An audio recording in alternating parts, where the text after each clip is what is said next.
I stand by my retarded decisions. That's right. Kathleen Kennedy is out. Starfleet Academy is launched. There's a lot to talk about. Let's go.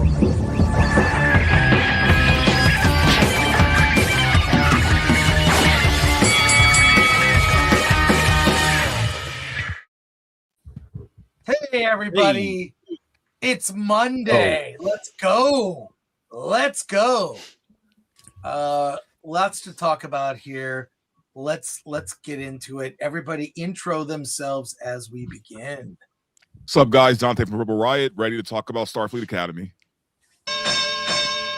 Oh, that's loud. Sorry about that. Oh my God.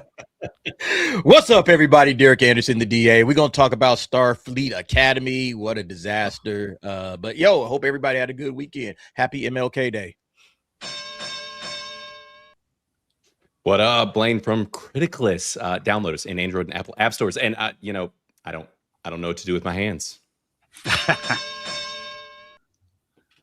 I just do with my hands, but you get banned if you show it. I don't want to talk about Starfleet Academy, but we will anyway. So let's go. Yay.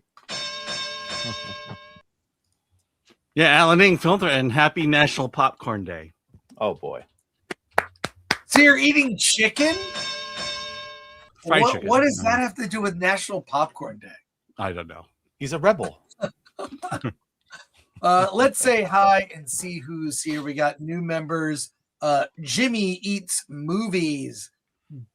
Balls for teeth. Yeah. Okay, I like that. And Andrew Cram gifted 5 Film Threat memberships. And want to remind people, check out we have new designs coming for Valentine's Day. Oddly enough. But if you go to shop.filmthreat.com, check out our new merch. We have the Film Threat interns modeling, of course, our Oscars Can Suck It hats and shirts celebrating award this. We've got our Final Frontier shirts, got a new design coming out, and Doomsday Duds inspired by the upcoming Avengers Doomsday. Inspired by that logo. Look at that. Go to shop.filmthreat.com. So let's get into it, though. By the way, Chris, what mic are you on? Am I on the correct mic? I was going to ask the same thing. Am I on the correct mic? I don't think so. My God. Let me find out, folks. Let me find out. No, I'm not. Okay. You need a new mic. How's this? There you go. Hey. That's it. Much better. There it is. All right. Sorry, folks. And quick one from Pilgrim Media. Happy USA owns Greenland Day, everybody. Yeah. I think they meant Greenland. Yeah, Greenland. Close enough. There's the annexing will continue until morale improves. That's all right. Let's talk box office. Alan, you've got the numbers. You've got the updated numbers. I know it's a holiday. Yeah. Banks aren't open. Sorry, pretty much everything else is open. So I've been searching these. The numbers are all the same. So although they claim that it's to the 16th. But coming in number 1, Avatar Fire and Ash at 1.3 billion global so far. 28 years later, opening this weekend at 13 million. Zootopia 2 comes in strong at 3. The Housemaid, ladies love The Housemaid. Marty Supreme, Primate, The Lord of the Rings, Fellowship of the Rings comes in at 7 with 3.8 million. Greenland 2, Anaconda, and Lord of the Rings, 2 Towers, followed up by Lord of the Rings, Return of the King, and SpongeBob. Wow, Lord of the Rings, the trilogy, showed up in the top 11 box office, accounting for what, like 9 million bucks combined. Yeah. If you look at the combined numbers, it's 9 million for those 3 movies. Movies that came out, what? 20 plus years ago? 20 plus years ago. Yeah. Wow. Yeah. It's crazy. Never see again in theaters if Netflix gets it and closes their vaults. So enjoy watching Lord of the Rings.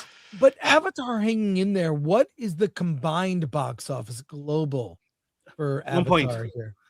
Excuse me, 1.3 billion. Wow. Jeez. Well, it's a flop. 1.3 billion. So it broke even at 1.2. So hey, it's made Made a little bit of money. Right. Well, The Housemaid made more money than one battle after another, I think. The movie Awesome. that's going to win Best Picture. What do you guys think of 28 Years Later? Coming in 13 million. I keep hearing it's Grace good. Randolph. I Grace know, Randolph same. says it wasn't diverse enough. Of course. So I liked don't it. I know. thought it was a good movie, and I'm not surprised at the box office because I think the last movie kind of hurt its reputation. Do and we then owe Nia DaCosta an apology? I think we absolutely owe Nia DaCosta a little bit of love because she did an excellent job with the Yes. movie. It's a She really, is a- really good movie. I think She's she a can good direct director things- of other people's material. Yeah, I I was think just so. about to say that. She can write. If she's not And the that's writer, that's not a slight. good. I mean, it's hard No. to direct a movie. It's hard. Snyder to is wrangle better at everything. directing other people's movies. Yep, Zack Snyder, exactly. Right. Zack Snyder cannot write, and anything that is original from Zack Snyder is usually hot garbage. And yeah, I think Nia DaCosta can do other people's work. But yeah, I think it's really just the reputation from the last movie. A lot of people got turned off by that one, and that's the reason why this didn't perform very well in the box office. Yeah, well, I'll just say this. And thank you, Steph, for joining us here. There she Hail, is. Steph. There she is. Hello. Steph, my nerdy home, coming in hot. Right. Talk box office. 28 years later, I'll tell you this. I listened to the commentary track from the Marvels, and I'll say I think the reason that movie sucked is not Nia DaCosta. I think it's really Disney. It's even Bob Iger says, if only we were on the set more. More executives. More executives were involved, but I do actually think that you know, she is a very good director. I've seen her speak at Q&As. I listened to the commentary track for the Marvels. Pretty sure I might be the only one. She really, I mean, everyone that's making it, that's going to be the best movie. You just don't know. Yeah, this happened to Sam Raimi too with Multiverse Yes. of Madness. So Right. you know what I'm saying? Very Like, how true. is she going to fend off anything? That's Right. what I No mean. clout. When good directors get involved with, and Marvel is now not even attracting the talent they used to. So, any other comments on this box office or 28 years later? There's one set of numbers that will never be on here, but I'm very curious about, and I want to know how The Rip did on Netflix because I did watch The Rip and was pretty curious about how this deal that Artist Equity struck with Netflix and all of that. Like, I want to know if these guys are going to end up, if it's doing well enough for them to get that bump with kind of what they struck up with Netflix, because it was kind of a cool deal that Matt and Ben, you know, set up. But I haven't heard anything come out about how viewership numbers are so far. Yeah, I've heard it's doing very well. Not gotten the exact numbers. It was like in the top new. I started watching it last night. And the director, Joe Carnahan, I mean, he's kind of a badass. Yes. His first movie, which was this little 16mm movie called Blood, Guts, Bullets, and Octane, is about used car salesmen. And it's amazing. And if you ever saw, he did like a kind of a sizzle reel for, he wanted to do a reboot of Daredevil. You can find his sizzle reel. It's fantastic. And he also did the A-Team, which was a lot of fun. And Smoking Aces. And Smoking which is- Aces. And yeah, I mean, Yeah. Carnahan is a badass. I just started watching it, and I saw the interview with on the Joe Rogan show with Matt Damon and Ben Affleck.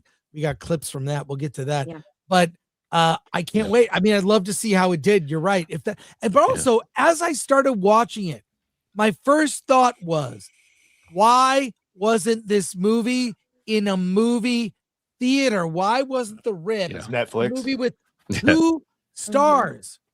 Yeah. These are stars. Was not in the movie theater. Ben Affleck and Matt Damon, the star Right. of what will be one of the biggest movies this year, The Odyssey. It's an outmoded method, Right. Chris. We need to meet the consumer where they are. Right. At home. So Yeah. I disagree. And that was a Damon Affleck decision too. You think? Well, I mean, they said it on the Joe Rogan podcast. Yeah, they said it, but do you really think it was their choice not to have a theatrical release, or that's the choice they made to get paid? It's not unheard of for these streamers to give you a boosted budget if they don't release it in theaters. Right, that was the Roadhouse thing with Lynn White. They said, "Do you want a bigger budget and streaming, or a lower budget and theatrical?" And then he said the bigger budget, and then complained they didn't do theatrical. Right. And we don't know, like with this deal they made, being that they're on a performance budget with Netflix, I'm sure that played some weight in it. And they're like, hey, you can do the performance budget, or you can risk it and throw it in theaters, kind of a thing. And these guys are wanting to pay their crew, so I get it. It's like, and hey, the way that I look at it is, if it restructures the way that Netflix, like if it were to work well, right? Like as far as all the crap that we've been seeing from all of these streamers, this could actually help, because what they're doing technically encourages merit-based hiring practices, because it pushes your crew and cast and everyone to work at 110%, right? So I hope that they win with this with Netflix, because it could change how Netflix is viewing all this stuff. But I thought it was solid. It wasn't like movie of the year, but I thought it was decent. I don't think it's Carnahan's best movie, but it's a grounded, like gritty cop thriller that I thought was pretty decent. But again, just from the star power alone, why wasn't this movie in a theater? Alan and I are going to watch it and review it this week on Friday. I mean, I can tell you why, though, man. I mean, and it's kind of obvious, dude. Like people aren't, these stars aren't bringing people to the theaters. Right? Just because someone's name is on something doesn't mean people are going to show up anymore. Those days are way past us, man. Where you could just hear, hey, Leonardo DiCaprio has a new movie, right? And everyone just goes watch it just because he's attached to it. I don't think that's happening anymore, man. And even with Matt Damon and Ben Affleck, who, I don't care how you feel about them, those are Hollywood heavyweights, man. I don't think those names could even pull more people to the theater.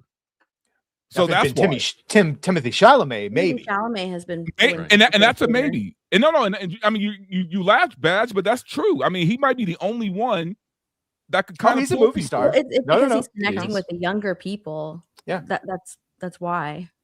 But even then, it's like it's not a guarantee, and I think that's what this is, man. We have seen the death, the end of the megastar, right? The star who will bring people to the theater. I don't think we have that anymore. Anthony Mackie said that like people aren't showing up for who plays Falcon; they're showing up for the characters now, not the actors. So when no one gives a shit about Chris Evans when he's not Steve Rogers, right? Yeah. But we talked about it, and it's been proven, right? Yeah, but it's the movies that are event movies that draw people to the theaters, right? The ones that make you say, "I cannot see this at home. I need to go to the theater and see it." And The Rip is not that movie. Well, and also, and that movie, Alan, isn't going to be because of who's in it. Yeah. You know what I mean? No, it's like The Smashing Machine. Dwayne Johnson's this thing. You might as well just put it on streaming. It's the most profitable A24 film that has been released so far. Timothy Chalamet's fucking Marty Supreme. So yeah, and isn't it about like a table tennis player? So it would go under the category of like The Rock's new movie, Christie, which was right. Yeah. What's her name? Sydney Sweeney's movie. But Timothy Chalamet's movie brought people in, and it's because of Timothy Chalamet. He has that young audience. He is a name that can bring in that younger audience. Yeah, that's 80 and he million markets. I mean, that's the problem. You don't really have star power under the age of 30. Like he's like the only guy, under the age of 30. Glenn Powell ain't doing it. Right. And Glenn Powell's over 30. He's over 30, but still, he's still young. Yeah, and he's still not doing it. No, you're right. To your point. Yeah, he did nothing for the Running Man. But Mr. Minecraft did well, and Mr. Five Nights at Freddy's did well. I mean, those are the movies that draw the young people now. It is the IPs that they're interested in. Yeah, it is the IPs, but also Jack Black is someone who also resonates with the younger audience because he was like their Kung Fu Panda, and what was the other one? I can't remember, but like he just did Anaconda, right? He just did Anaconda, yeah. But I'm not saying that like Jack Black pulls people in because it's Jack Black, but he is another one that like resonates with like the younger audience. A lot of people who are invested in Minecraft didn't like him as Steve, but they like Minecraft. Like, casual Minecraft players are like, oh my gosh, I love it. It's jockey. So yeah, Anaconda, 121 million. I mean, that's way more than I would expect. It's for real. Especially with how it got brutalized with the reviews and stuff too, and people just kept going, which is good. I mean, hey, Hey, we've got a couple big topics today. Let me introduce the first big discussion we'll talk about.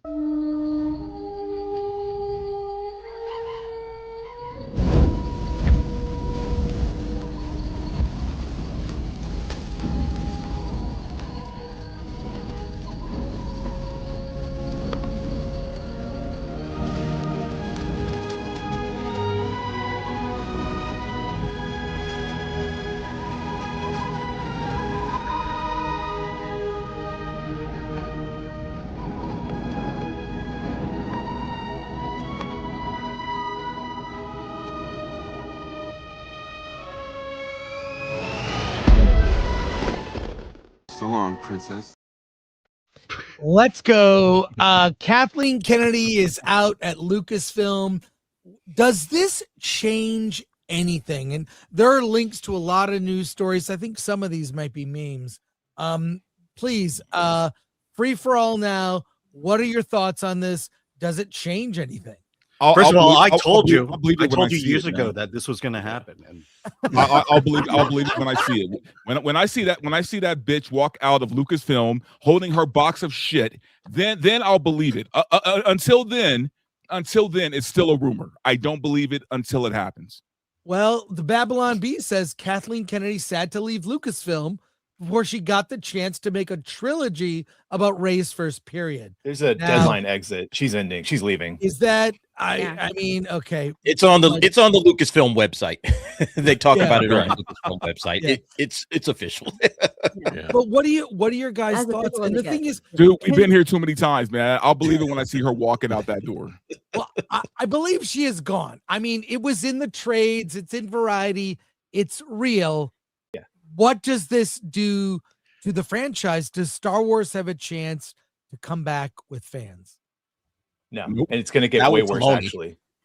Yeah, it could get worse. Yeah, really. Yeah, the only way you fix this, unrestrained. You got to get rid of everything they've done before. You have to acknowledge that you have destroyed the franchise by at least getting rid of the sequel trilogy, if not everything. You got to send some of this stuff to Legends. All right. You got to start making some of this garbage that they've been making with Disney Star Wars Legends and get rid of it. And get it out of We're going to get so much Ahsoka. You have no idea. Yes, we are absolutely going to. That's all. We are going to get nothing but Ahsoka. Yeah. This is I'm another interested James to see. This is. I think it's going to be very telling. What is the first thing Dave Filoni greenlights? That's going to really tell Ahsoka us the season direction 3. he wants to go. It's going to be Ahsoka season 3.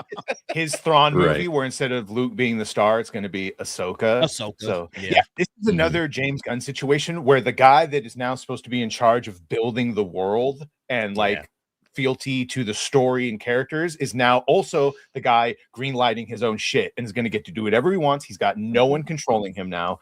Yeah, get ready for the era of Ahsoka and Filoni.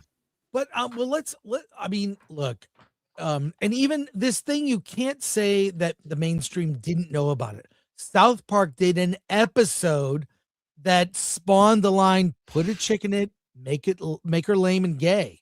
Like it's almost like I feel like this on the whole, like we get ratings, right? Violence, sex. I really think the rating system should, if there's gay content, I don't want my kids consuming gay content. Put that there's gay content. Have all the gay content you want. Just tell me if it's in a show I'm about to watch. But this is can't believe this photo was leaked. It's if Star Wars ever makes a comeback, look at this. So you guys can see here. It looks like everybody's happy except for her. Dante, go to Deadline and watch her exit interview, or watch the video I made about it where she talks about it all. Yeah, she's leaving, but the most telling thing was the only thing she really copped to that was like a regret was the Solo movie where she admitted that you can't replace Han Solo. When they talked about the lows, she just said, there's just a very, very vocal group of fans with loudspeakers. And I stress it's a very small minority. And these are fans that just, they wanted us to keep doing the same thing. And if you're not going to do that, then you just can't please everyone. Yeah. And how'd that work out? Yeah. Right. So that small group is responsible for them losing billions of dollars. Right? It's a small group that was able to pretty much just walk away from Star Wars and leave it without any profits anymore. Like, yeah, it's a very small group. Yeah, the small vocal group are the people that liked Acolyte that they spent $300 million.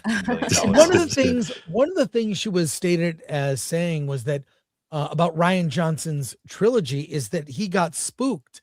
Except when I looked at Rian Johnson's official Twitter, he says, "Lol, zero spooked. Sorry." Well, who spooked him? That small vocal group. That small vocal group, yeah, with big megaphones. They spooked him. But also, it's like she's trying to make him sound like a bitch, right? I mean, look, I'm not saying he is or isn't. I'm just saying, like, she put it out there. So bravo to him for speaking up and being like, "Nah, bro, that wasn't the case. I just made a shitty movie." You know how James Mangold's supposed to have a movie? Because they asked her about all these people. Where's Taika's movies? Where's everyone? James is like, "Oh yeah, he turned in a script and it was great, but it was so new and different that it's on hold." She basically put everything on Filoni. It was like, it's up to Filoni now to greenlight these movies. Well, I think at this point, I think the thing that really won was a huge creative decision intentionally not to reunite Han, Luke, and Leia for one last adventure with the older cast. In fact, I argue they could have made 3 movies with an older cast. Maybe Han Solo goes out at the end in a blaze of glory, in an act of self-sacrifice as a hero, or maybe he just hyperspaces off into the star sunset or whatever. But or why couldn't him and Leia have been together as a couple, like the way the movie ended, and they had children, and why couldn't they just do that story? Yeah, why make him a deadbeat dad that left his family? It's just like, and then his kid goes off and becomes horrible. Why was he not a general? The decisions that they made in the treatment of the legacy characters is really what pissed off most Star Wars fans. How they treated the legacy characters. Okay. Yeah. Because if you had given the legacy characters a decent send-off, we would still trust you. But we don't trust you because of how you treated Luke, because of how you treated Han. And then you come in with these, the Rey character. I'm sorry, Rey is just one of the worst written characters ever. And then this is supposed to be your new hero that you're supposed to follow. A girl boss that can do everything without any training, with nothing. Just perfect the way she is. So, yeah, that was the problem. That they took away our legacy characters and they gave us shit in return. Dude, they didn't just take away the legacy characters, man. She fucking destroyed them. These characters, destroyed them. Put a baseball bat to the heads of Luke Skywalker, Han Solo, and Princess Leia. I mean, she didn't just shortchange them. Yeah, I mean, think about it. Where she destroyed their characters. Where are we left off with Star Wars? What are the story possibilities with Star Wars right now? What are people excited for about the advancement? Nothing. No one's excited for Star Wars. Yeah, but at least with Lucas, you had an idea of where we're headed. The choice to reset and make everything Legends and have Luke fail in his academy closed off, like, I don't know, maybe a couple hundred different books and properties, because all those characters don't exist because he doesn't have his academy for them to exist in.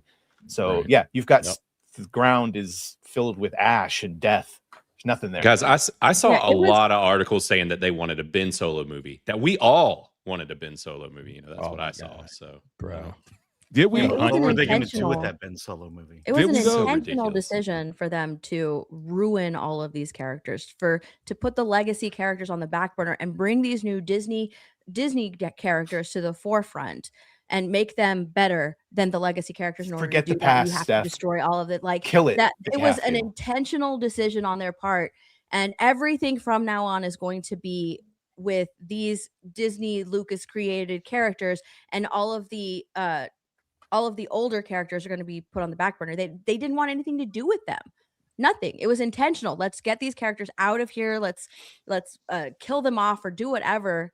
Kill them off. Let's kill them off.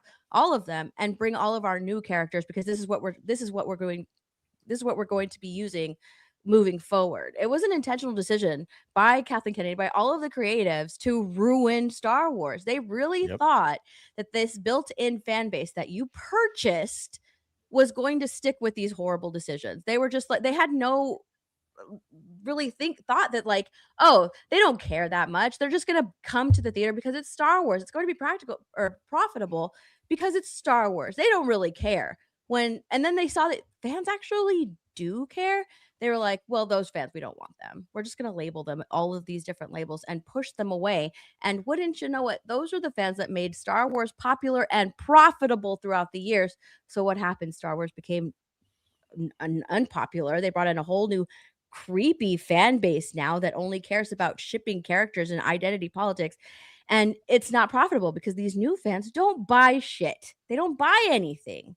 It's the older fans that did, the older fans that fall in love with the franchise that put their money into this franchise. And we walked away and they were happy to have us walk away. But now they're just left with a dead franchise. Yeah. Let me ask you this. Hold on. Let me ask you this. Going forward, do we even have those actors back? Daisy Ridley, Oscar Isaac, Adam Driver, John Boyega. Well, we definitely don't have Oscar Isaac back. Yeah, but it's like even if you know, now that Filoni's involved, what does he have to work with now? You know, and it just doesn't. Again, no one sees any direction or what's over the horizon for this franchise. I think the worst part about it is the brand damage that they've done to the franchise. Like, you know, not even the normies want to come back. All right. Like, think about it. Like when The Force Awakens came out, there was so much hype and interest just on seeing Star Wars return. That's why that movie is still the #1 box office for the domestic side, because everybody went to see The Force Awakens. You couldn't drag a normie to go and see The Mandalorian and Grogu. They're looking at this like, what the hell is this? You know, only the hardcore fans would have really watched it. After all of those Disney Plus shows where you had the Acolyte and you had Ahsoka and nobody knew anything about any of these characters. And then the first couple of episodes, they maybe started out decently, but then you see the fall off from the ratings and the viewership. Everybody just checked out. And that's the normies. That's not us online, us, you know, toxic dude bros and the fans and everything. That's not the toxic people that checked out of Star Wars. It's the regular, normal, ordinary moviegoer or TV watcher that said, this franchise has nothing left. It's done, and I'm moving on to something else. They lost the normies. And by losing normal, regular, general audiences, you have sunk the franchise. The brand damage is irrecoverable at this point. I don't know what Dave Filoni is going to do. I guarantee you at some point he's going to try to reboot the series and cast a new Han, Luke, and Leia and do A New Hope all over again and just start from scratch because they don't really have anything else but that. They're going to reboot this thing. A lot of those normie fans that come in and watch like The Acolyte, they only come in and watch The Acolyte because people are attacking the actress, right? So they'll be there for maybe like the first episode, maybe the second one. They don't come back. They're there for the activism part. I want to support the actress part. They're not in it for the long haul. They're just there to support the actress or to get back at the chuds who are attacking. They're not actual fans of the franchise. They're just someone on the internet said, we hate it because it's a bad story. They love it because we hate it. Right. Wait, can we rewind back to where someone said that her only regret was Solo? I said that. Are we kidding? Are we kidding with that? Like, is she kidding? That's what she said, man. Is she trolling? Well, I mean, she got paid. She got to spend other people's money to do what she did. So yeah, she can just walk away and live a good life. The Force is female. That was the important thing. The Force is female. We had to get more women into Star Wars. You also blamed it. That was the only point. And people of color too. Yeah, and people of color. And we got to make it diverse. That was the whole goal of Kathleen Kennedy.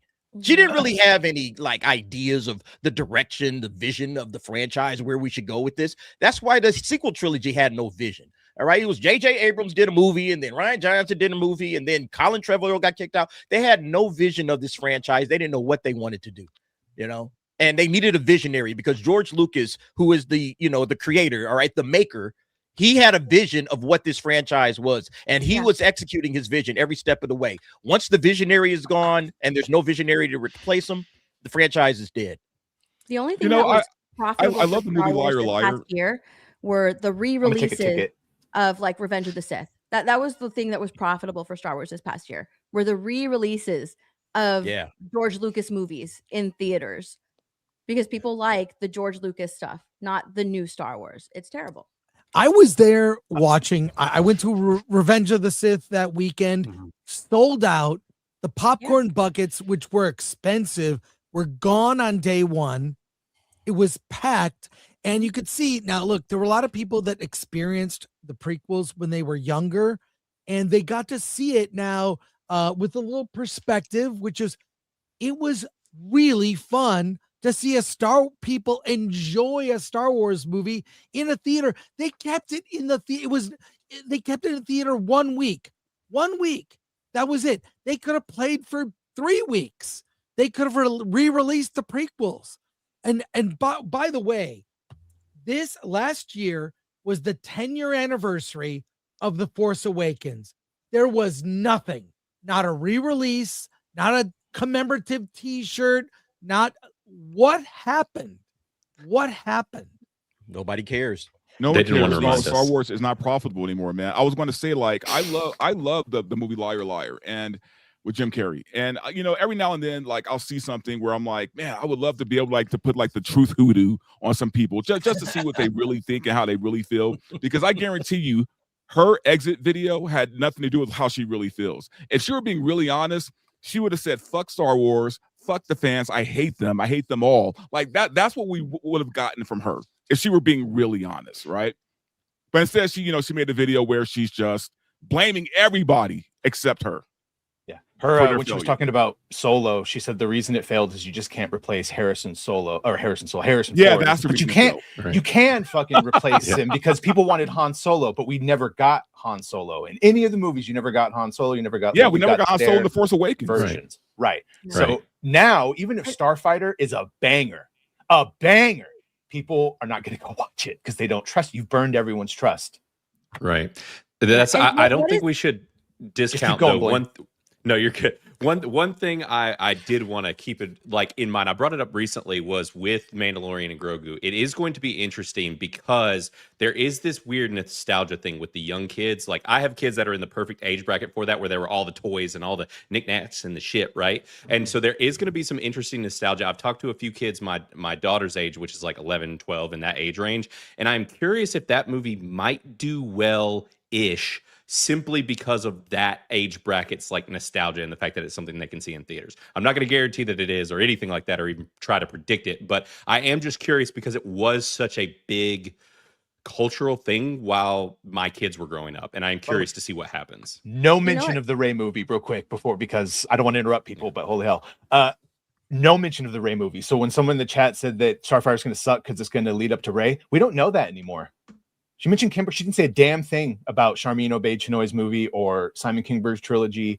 So if Rey doesn't show up at the end of Starfighter, I think you can actually tell where they're going to pivot to, and that is not towards Disney stuff. Well, let me make a promise here.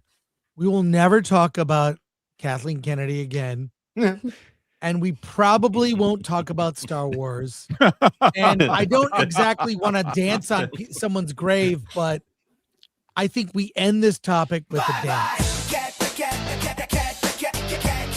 Kennedy. Kathleen Kennedy. Don't let the door hit you on the way out. Bye, bye, bye. Hey. Bye, bye, bye, bye, bye, bye, bye, bye, bye. Hey. Yeah. There you go. The problem is though, man, like as happy as we are that she's leaving, it's like there's nothing to celebrate, man, because of who's replacing her. Yeah. Well, Right. Right. Yeah. Like there's no celebration. This isn't like the end of fucking like the Return of the Jedi where all the planets are celebrating, right? The end of the empire. Celebrating the death of the emperor because we believe still something there. good is going to be coming on the other side of it. It's like, we got Dave. All right. Right. We got Kathleen Kennedy in a cowboy hat. That's what I don't think Dave would actually redo the sequels, by the way, but Bob Iger would force him to do the sequels. I don't think Dave would ever willfully do it, but they would make him. The sequels or the original? The original, sorry, all of them, all over again. Okay. At the risk of being sexist, I have to ask a question. Do women understand male franchises? And let me qualify this. There was a post that went viral here. I wanna bring it up. Pretty interesting post that got over 1.4 million views from Bill Holt. Says opinion: women killed Star Trek, women killed Star Wars, Women killed the MCU. Women killed the DCU. Women killed Lord of the Rings, Rings of Power. Women killed James Bond. Women killed Indiana Jones. Women killed The Witcher. Women killed Sandman. Women killed Ghostbusters.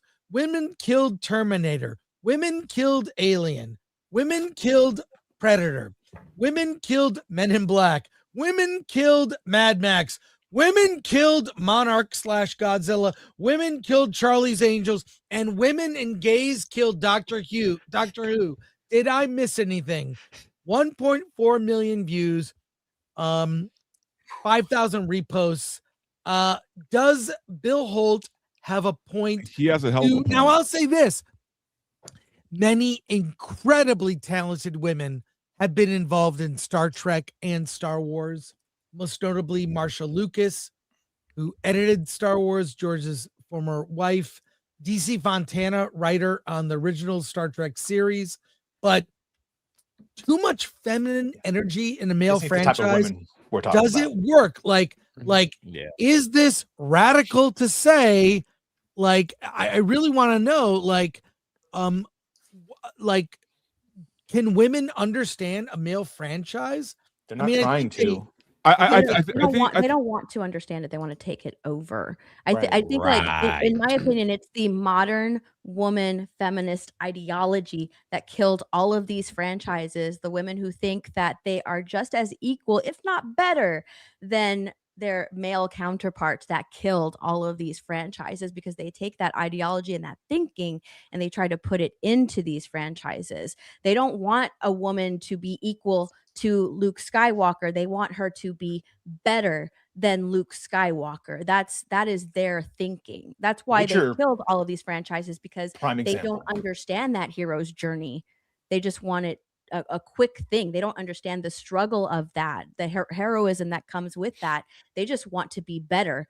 And so they'll take those characteristics, put it on this character, and make her better. I think there's female directors who can do a decent job of writing an already established character, right? I think Bryce Dallas Howard, she directed some of the best episodes of The Mandalorian. I think that there are women that they're capable, man. I think this guy's right as far as you can't give him a franchise though, man. You can't give him these characters and say run with it, right? That's the problem. It's who you're giving it to. Again, Witcher is the perfect test case because it's woman with an ideology behind her that didn't like the original source material, didn't like fans of the source material, went like Henry sitting there walking around with the books saying, what about this, and that? They completely did that. They took everything from Geralt focused to make it the Yennefer show and the series. And even though naturally those would have been strong, lovable characters that everyone likes, and Ciri would have taken over the story anyway, that's not enough. You got to go straight to fuck all the men and boom. And that's across the board. Most of these have that behind it. Instead of just letting Luke be Luke, you take it away from him and you just give it to Rey. It's MCU. Dark Vengeance stole my point in the chat. It's about the agenda. It's agenda over the story. The story is what mattered to the people that created these franchises. They cared about the story. They cared about the characters. They cared about storytelling. They care about pushing their ideology, taking over, like Steph just said. They want to take over your franchise that's already popular, reshape it into something for the ladies, all right, or something for their, general feminist ideology. That's what it is that they're doing. They don't tell stories, all right? How many times do we see these stories? Like, this isn't a story. You're telling me a talking point of an agenda. All right. I don't want to hear your bullet points on what your what your ideology is. I want a story that has well-drawn characters, well-written action scenes, and all of that. They can't give that to us. That's what The Acolyte was. The Acolyte was one giant, just feminist, girl boss, lesbian, like cry fest, on how oppressive everything has been in the Jedi Order. That's basically what these creatives, I call them creatives with quotations, that's what they think that people want to watch, because that's what they want to watch. They want to watch stories that give them, give oxygen to their grief. and say, "Oh, how oppressed I am," and nobody. Filoni's a feminist too, by the way, and his wife is a feminist, so that's why there's so much adjacent. So this really is agenda. It's just that most statistically speaking, a lot of them are the liberal women that all the things. They're the ones driving into traffic and obstructing federal officers too. It's just a common denominator of a possessed ideology, and if they're not protesting in the streets, they're protesting in the writers' room. It's a whole fucking thing. But if there are good women that can write good stories. J.K. Rowling. All right, J.K. Rowling is a woman, and she knows how to tell a good damn K-pop story. Demon Hunters was women. Thank you. So women can do it, but go ahead. Well, The Nia Witcher's a good DaCosta example didn't of that feminize because 28 years later. Yeah, The Witcher is a good example of that because you had Henry Cavill who knew the story, who knew the property well, who knew the character well, and he butted heads because they didn't want to make him that character, that strong masculine character. And so now we have Liam Hemsworth coming in, and now his portrayal is more sensitive, it's more vulnerable, it's more emotional. Why? Because that's how women view things. That's how women view characters, is from the point of view of emotion and vulnerability. These are women characteristics that can't be put on a man because men just aren't like that. Sure, there are sensitive men, vulnerable men, but like heroic men, things like that, these types of characters that are already written a certain way, you just can't change them into this vulnerable, soft character. Nobody but this is coming from a sensitive man on screen. Well, and it's coming from a group of people who say that gender is a construct, right? So their entire motive is to just be like, everything that you believe about all of this is just bullshit, and what I believe is right. But either way, all of these studios, all of these companies that own all of these properties, you would think that like the intelligent thing to do would be to bring in people that are like, I have a vision and a passion, but also I know what the fans want and I know what this franchise or this brand is, right? But instead they're hiring people that are like, no, we're going to like start from scratch. We're going to completely turn it on its head and make it something entirely new. And it just does. I don't understand why these property owners like, Disney or whoever that owns Marvel and everybody else, that it would continue to just hire people who are on the basis of saying like, I'm going to assassinate your brand, by the way. It just doesn't make any sense. Yeah.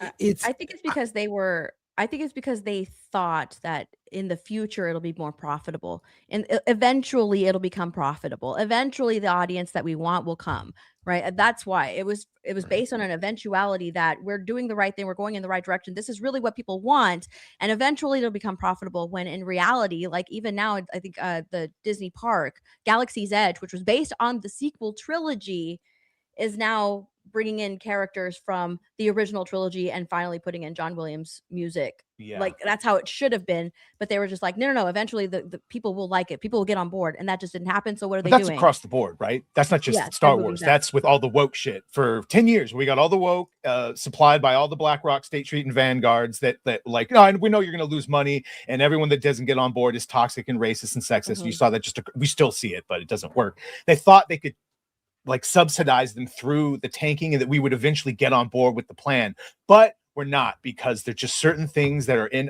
If you wiped out civilization right now and we all regrew back and started getting cars again, a lot of the dumb things we argue about would go away, but there's some core things that would always be there. There's a difference between men and women. All right. The racism shit is dumb in the construct, but there will always be gender differences. And so when you try to say that it's just it's not real and there's no difference between that, it falls apart. So now you got the youth that apparently have all conservative values and they're not into all the LGBTQ because you just no amount. You need to go back to making money. You were never going to be able to force that big a change on society. I think part of it is that there are maybe too many women in the writer's room. You need a balance. And when they talk about boys and girls playing with toys, let me just say this. I raised a boy and a girl. My kids were born about 2 years apart. I had a girl and a boy. I can just tell you, they're very different as kids. They are very different, and they like different toys. They like different things. The only thing I would say that's sort of gender neutral might be dinosaurs. That's the only thing. Like dinosaurs appeal to boys and girls.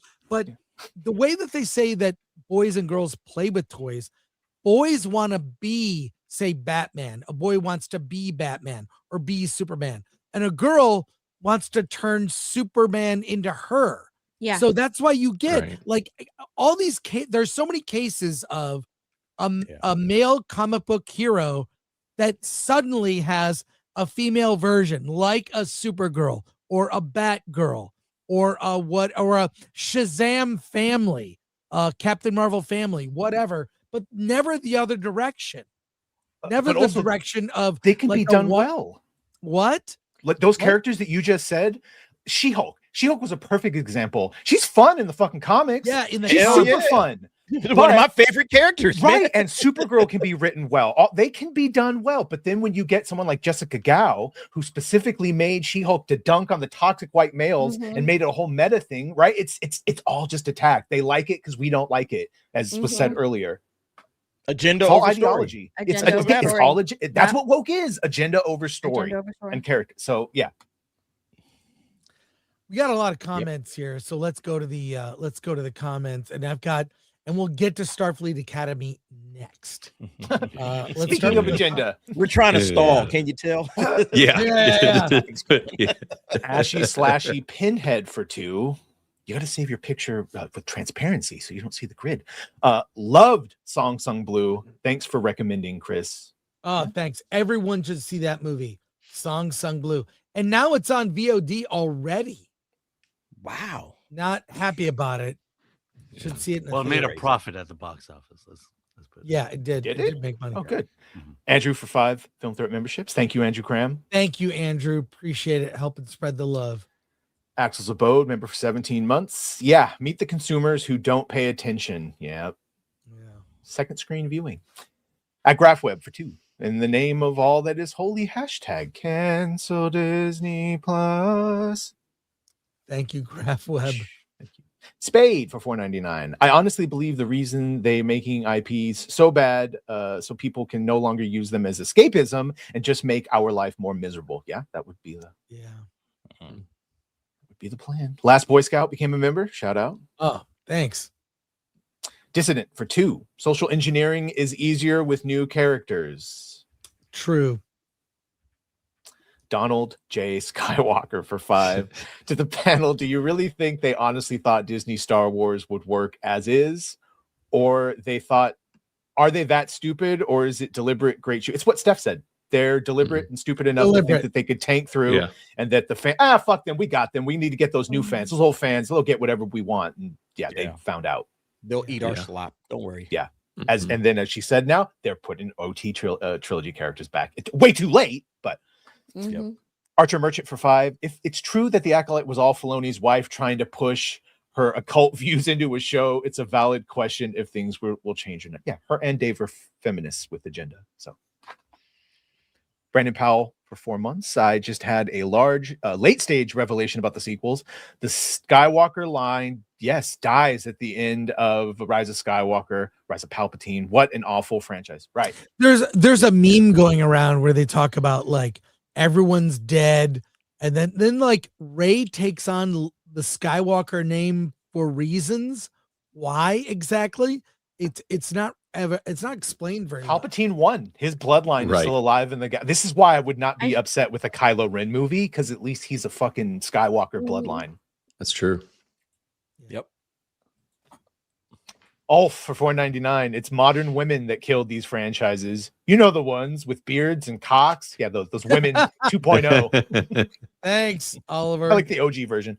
Achilles Jones for 5. Those agenda-driven people can't create neither a story or a franchise. They need existing, established, or beloved IPs to hijack. Right. Well, there are fewer and fewer.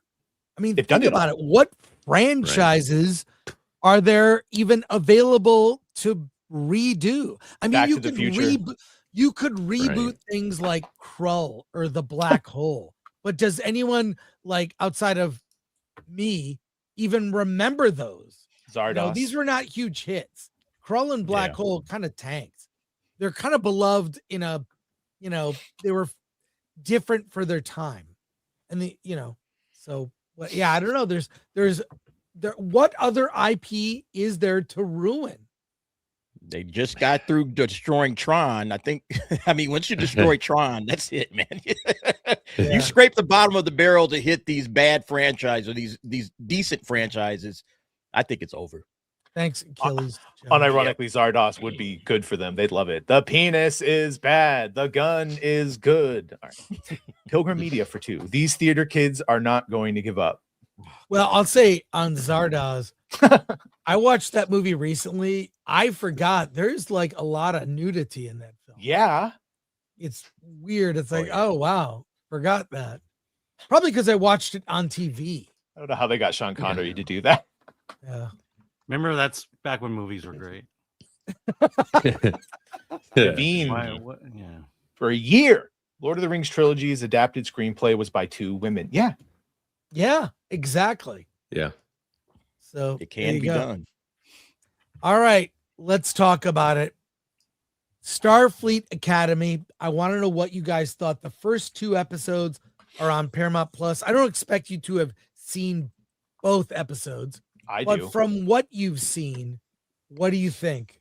I saw the first one. And that's it. I can't watch anymore. I can't. I'm tapping out. Like it's done. Look, there are some amazing things that happens in the following. Look, man, let's call it what it is. That was Star Trek cosplay, and I've seen fan films that were better. So, at my age, time is precious. I just can't waste my time anymore. Like with shit that is just horrible. Did you say you're too old for this shit? Yeah, pretty much. I am way too old for this shit, and it was not good. Like what's funny? Like I go into everything with a little optimism, just a little bit, right? Like I'm like maybe it might surprise me, right? Like I went into Welcome to Derry, no expectations, just hoping like it's at least entertaining. Loved it, right?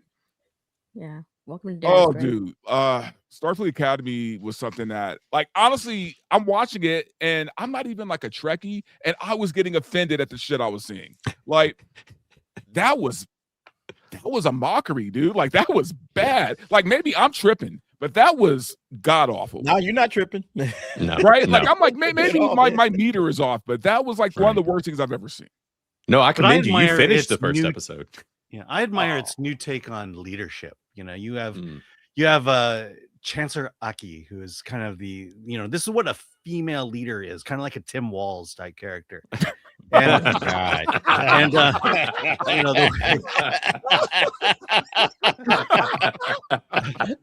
the way she curls up on her captain's chair. I mean, that's it's just devoid of masculinity, and that's stunning and brave. Well, let's look at this. This is our thumbnail for Wednesday's show. When Alan is going to review episode 3. So yeah, which is called Prank War. Well, I call it Prank Wars.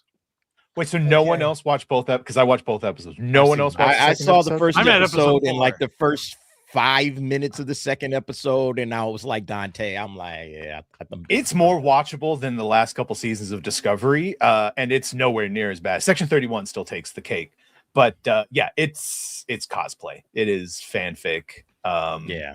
Robert Picardo should be ashamed. And then, if you haven't watched or know what's going on with Discovery, you'll be completely lost because they've basically done what other fictions have done, where they've reset their universe to explain why everyone is fat and there's no decorum or Starfleet. No, Badger. Only the women are fat. The men are the guys actually fit, right? Yeah, right. dudes is in shape. Yeah, the men are fit. The women are the all main fat character. asses. Wouldn't be bad. In fact, I actually kind of liked him with the Betazoid princess. They had a little bit of a thing going. So there's like somewhere in there. Was that Tatiana Maslany as his mom, by the way? Yes, Yeah, it was. Yeah. Somewhere in there, it's like Agatha. Somewhere in there was a story, but it is just lost behind bad acting. By the way, writing. episode 3, there are co-ed showers. Oh, good. Do you see? well, it's like Starship Troopers. Yeah, exactly. Well, does a it's fat not, hologram? Unfortunately, it's not like Starship Troopers. Right. Oh, darn. Oh no. Yeah, it's pretty cringe though. I couldn't finish. And did I hear right that they already greenlit a season 2? That's like Velma, dude, where they greenlit. Your contract is for 2 seasons. Oh, okay, got it. I think they're just trying to run out Kurtzman's contract. This is a holdover. Yeah, exactly. Yeah. This is a holdover. I'll say this, even just from looking at Paramount Plus, like I had to hunt down the show. Like I think Paramount is trying to hide it because I literally had to dig around. I was like, I guess I'm just gonna have to search bar like Star Trek because it was nowhere on my like. You didn't just watch it on YouTube? No, nah, They got no, a stunning 164,000 views eventually. Eventually, yeah. I know someone's Spock doll really liked it. Right. Gary live streamed it. Got 1.5 thousand people watching to their 1.3 live stream. But this is what I've been saying about like Disney live actions. There's just a sense that everyone involved felt like Roddenberry got it horribly wrong, and this is our chance to fix it and make Roddenberry's vision, more, a better world, one that's a more balanced world, that includes everybody, and it gets away from basic principles like what does it mean to be a leader? What does it mean to make moral choices or tough choices? How do you make meritocracy and tough the choices? There's this one guy in Bleeding Cool that always, you can tell who it is by the headlines because he's very left leaning, and his whole thing is, they're making him proud by having black women in power. And it's like, the reason Uhura, that it was important, wasn't because she was black or a woman. It's because it was, but not because of that. It was because she had meritocracy and that she was literally the best person for that role. And in the future, just like Chekhov, it wasn't important that he was Russian, even though it was the fact that, look, we've overcome all those dumbass. All that mattered was, can you get the job done? And in this one, whether they could get the job done is irrelevant. It's just that they're a woman or gay or whatever. They've missed entirely the point that it was about meritocracy and overcoming all that dumb shit. Well, it's interesting because the original series came out just as the Civil Rights Act was being enacted. Also, we're involved in this Cold War with Russia, and it was Roddenberry's way of saying, in the future, none of that matters, and that we all become one. Yeah, and we still hold to what it means to be human. Humanity hadn't changed a whole lot, unlike today. So that's how they've regressed it, by the way, but they're saying that after the burn, where the retarded Kelpian who made all the dilithium explode and all the warp cores blew up, and so every planet in the verse has been separated for 100 years. Betazoid is isolationist with the wall. He didn't have orange hair, but it was very clear their messaging on what it was. And so the reason now that you can see, like, they have an HR meeting, and the reason pronouns are back and all this dumb shit is they just say, well, in the 100 years, we've regressed a little bit. We're all isolationists. We need to do better. So they took away all of the progress to just do the same shit. Remember when the stuff was slightly based on science? I mean, what is the burn? What scientific analogy does the burn come from? Was born with dilithium, and he somehow can. I don't know. Right. Well, I'm not a huge Trekkie, so I hadn't watched anything prior to. Like, I watched this just to see what the hell was going on. So I don't know anything about the burn or what the events were leading into this. All I know is after 1,000 years, people are still using 20th century slang, and that is absolutely infuriating, man. Yeah. I'm like, who is writing this? Where is your imagination? Create new slang terms. No, they're just going to have the same stuff it sounds like I'm talking to somebody across the street. It's like, it's supposed to be 1,000+ years into the future. That's what was irritating me. Just the dialogue. It's some of the worst dialogue I've ever heard in a TV series. Well, the other thing is kids are, I don't know, they're just stereotypical kids of modern time. You would think in the future kids would just be they would have evolved somehow, but apparently not. Let's get a preview of what's happening on Starfleet Academy.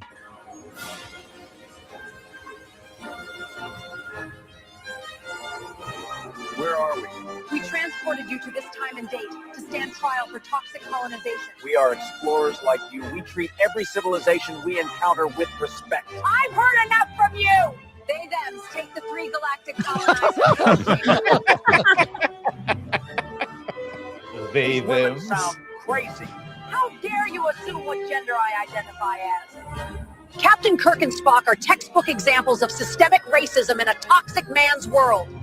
You call yourselves explorers, but your landing party doesn't include a single person of color. That's racist. You have a twisted view of reality. I believe they are communists, Jim.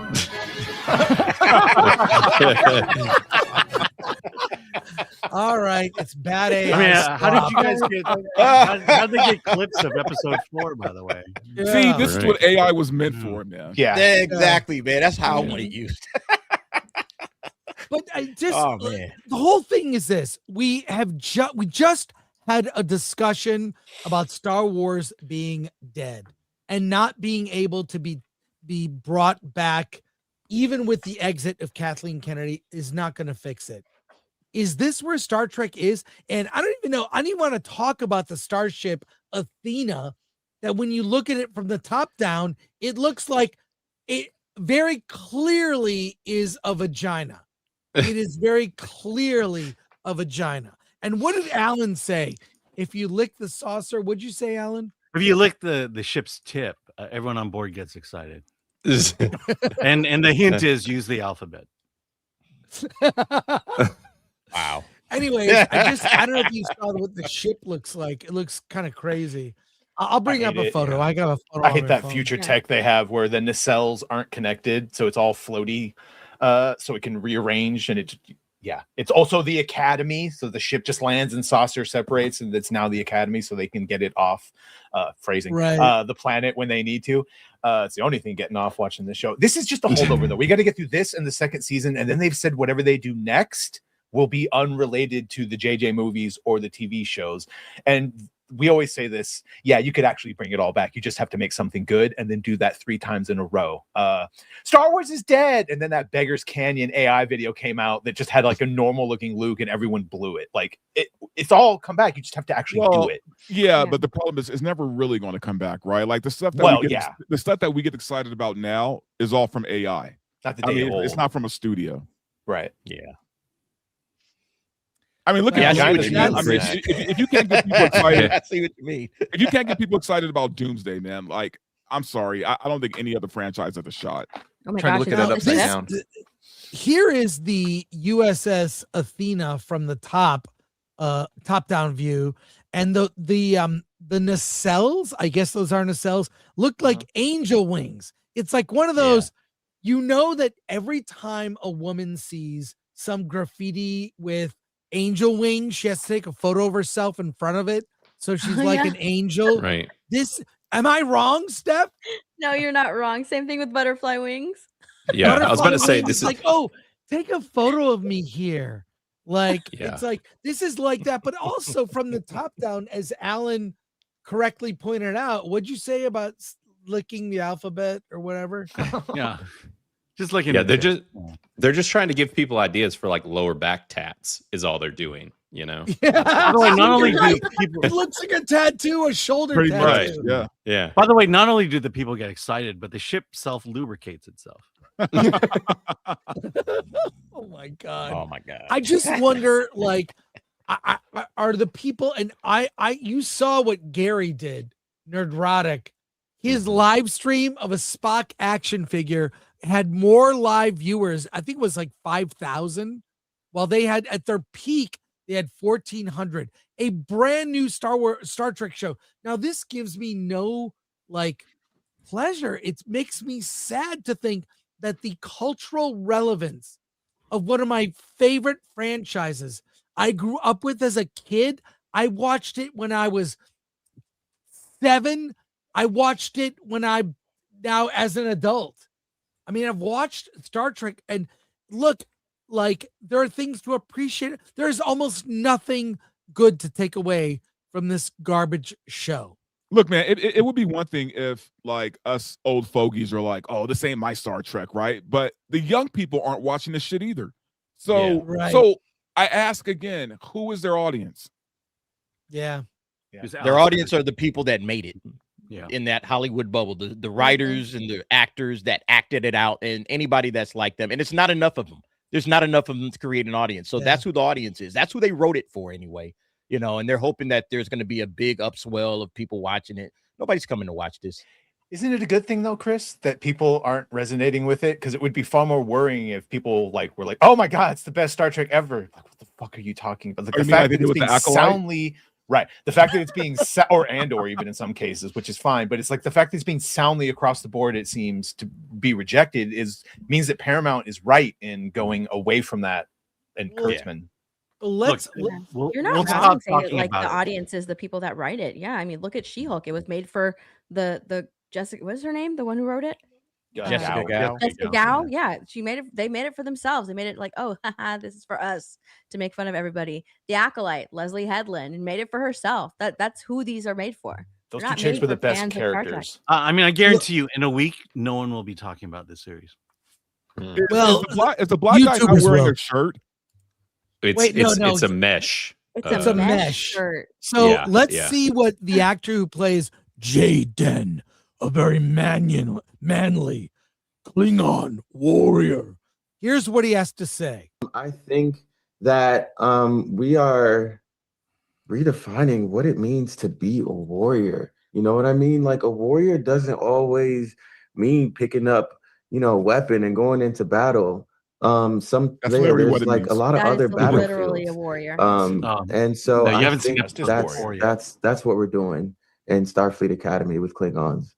I think so episode 4 is the Jaden episode, and we get into the new definition of what it means to be a warrior. Really? Can you tell us anything, Alan, about episode 4? No, I'm embargoed. I can only tell you. But it's the Jaden episode. Yes. Is it the gayest episode literally yet? in the fucking name. Yeah. Warrior. War. Like, what is he talking about? You can be sensitive now as a war. They're redefining it. They're making it more feminine.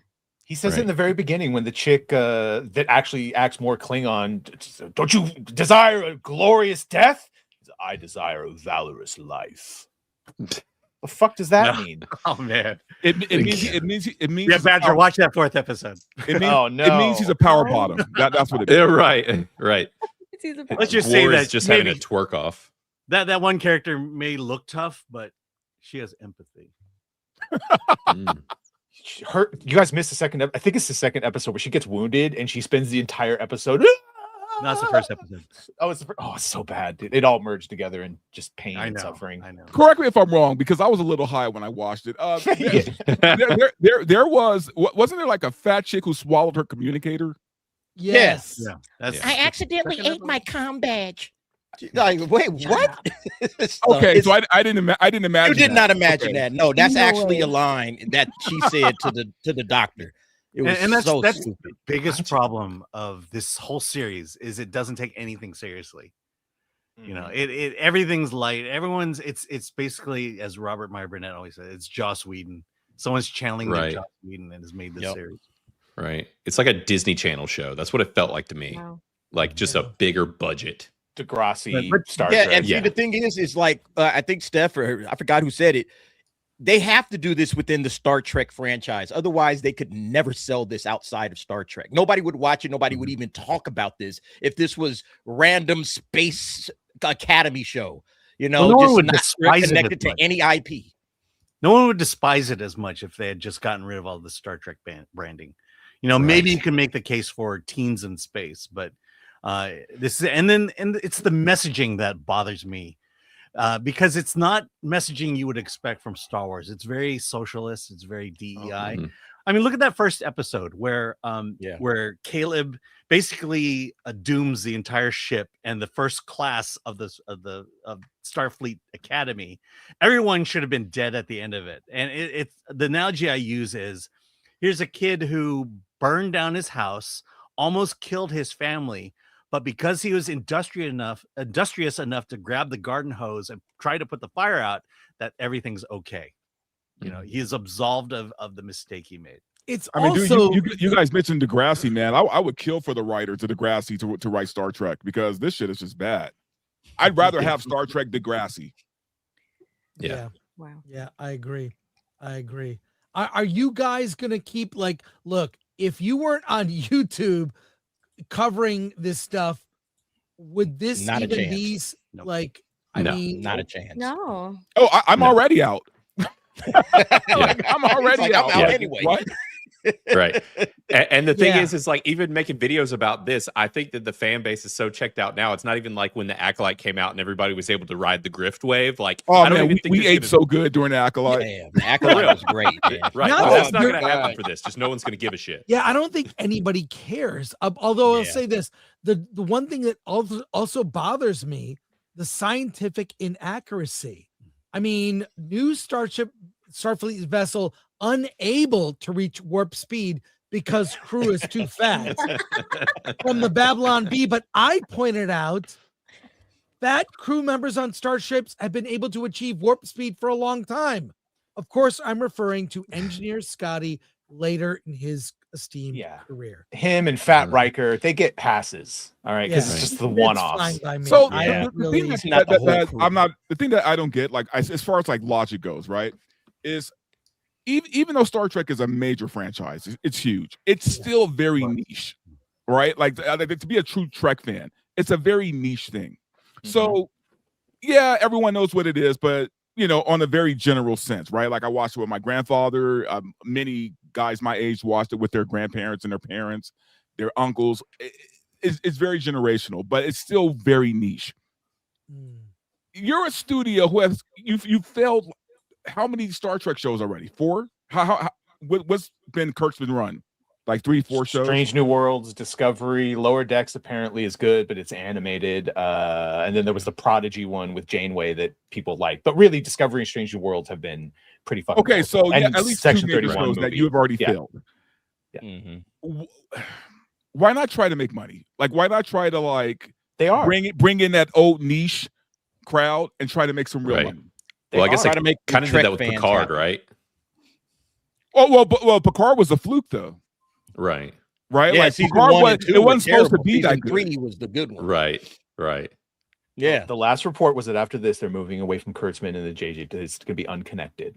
Now that it's too late. I would hope. Yes. Well, it might be. Well, no, like to Badger's point, he said earlier, you make 3 good projects in a row and you're back. But you got to make them good. They can't just be okay. All right, that one was okay. It was, No, they got to be better than banger, good. They got to be banger, like banger. It's got to be noticeable. Yes, People have they to got to watch be 3 great, amazing. Okay, now you got the culture back. Now you got people checking in for it again. I wouldn't check for it. Like, why would you? Oh, they made one good season of The Mandalorian, but then they followed it up with a so-so season, and they followed that up with a trash season. So it's like, nah, I don't care about The Mandalorian, and I'm not excited for the movie because they can't sustain it. All right. That's the thing about these franchises. They were able to sustain success with solid, great storytelling over a long period of time. That's how they got the fan bases that they got. That's what they got to get back again. What do we? That's why it has to be 3 great things in a row because, like for Mandalorian, they pulled you in with that first season, but they dropped the ball and made it terrible and terrible.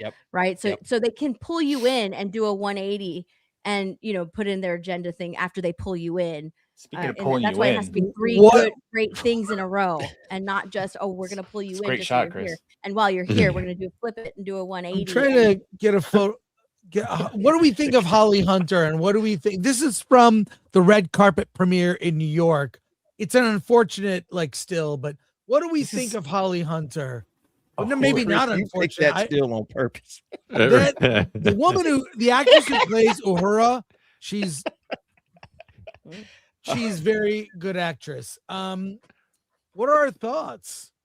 I think Holly Hunter is a great actress who wanted a paycheck. Yeah. But she is literally phoning it in. Yeah. No. I think she's too professional about her role. I think she's embraced the role. That's what it feels like. I don't know, man. I don't know. You gotta watch. I think she's phoning it more in. than I did.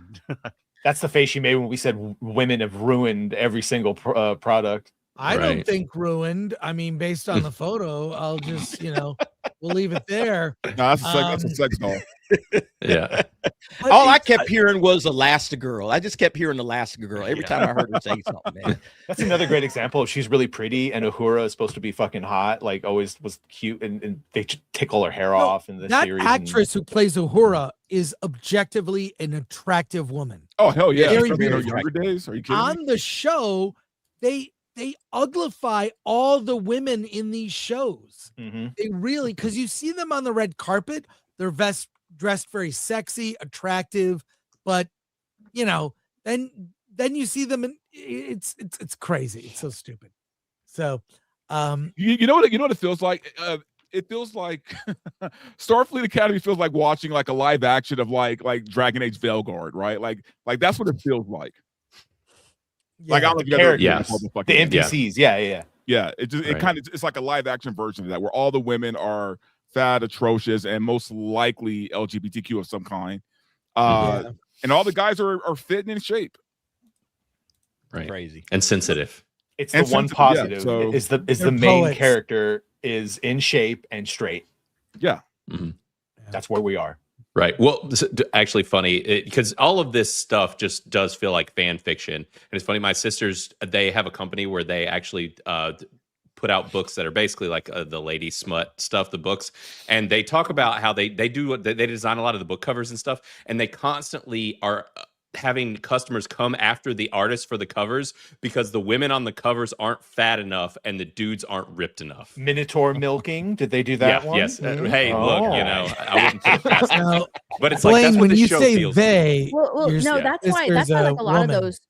of those smut books for women, they don't really describe the main character and how she looks, whatever. And the reason they do that is so the women reading it can project themselves onto that character. That's why a lot of the women who are getting upset that the character on the front isn't fat enough is because there's not given a bigger description of the main character in the book, so they're just projecting themselves onto it, and they're like, she needs to be big like me. Yeah, so that means that any fat ass can imagine themselves, banging a minotaur, right? I mean, so. Well, okay, a lot of people are saying that this is the Acolyte for Star Trek. What the Acolyte did for Star Wars, Starfleet Academy will do. Is this that? I mean, I will say this. Yes. Anecdotally, people don't care as much. The views are not as big on review videos. The Acolyte was the final nail that led us to do a Star Wars funeral. We did a Star Trek funeral last year, which we're going to start rolling out clips on Thursdays.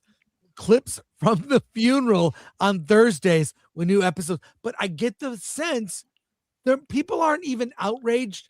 They're just checked out. Dude, I enjoyed the Acolyte a lot more than I enjoy Starfleet Academy. They will. But the Acolyte was what, 2023, right? Yeah, 3. I think that was 23, and then or was that 24?